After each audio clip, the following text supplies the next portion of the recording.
કોલકાતામાં ડોક્ટર સાથે દુષ્કર્મ અને હત્યાના ઘેરા પ્રત્યાઘાતો બગસરામાં પણ પડ્યા છે। આજે શહેરના તમામ ડોક્ટરોએ ગત દિવસે આવેદનપત્ર પાઠવી અને વિરોધ નોંધાવ્યો, જેમાં બગસરા સિવિલ હોસ્પિટલના ડોક્ટરોએ આ ઘટનાને વખોડી અને અનોખો વિરોધ કર્યો છે।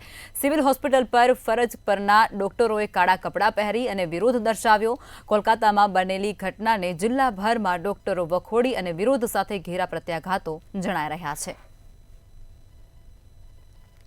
કલકત્તામાં બનેલ દુષ્કર્મને નકારતા અત્રેના કેન્દ્ર સામૂહિક આરોગ્ય કેન્દ્ર બગસરાના ડોક્ટરો હાલ કાળા કપડાં પહેરી ફરજ બજાવી રહ્યા છે, જેના સમર્થનમાં બગસરા મેડિકલ એસોસિએશનના તમામ ડોક્ટરોએ ગામમાં આજે બંધ પાડેલ છે।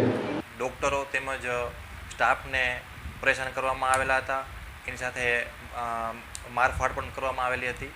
આ બધા પ્રસંગોને ધ્યાનમાં રાખીને બગસરા મેડિકલ એસોસિએશને ગઈકાલે મામલતદાર સાહેબને એક આવેદનપત્ર પણ આપેલ છે અને આજે એટલે તારીખ 17/8ના રોજ બગસરા મેડિકલ એસોસિએશનના નિર્ણયથી બગસરાના તમામ હોસ્પિટલો, નાના મોટા ક્લિનિકો અને હોસ્પિટલો તમામ બંધ રાખવાના છે।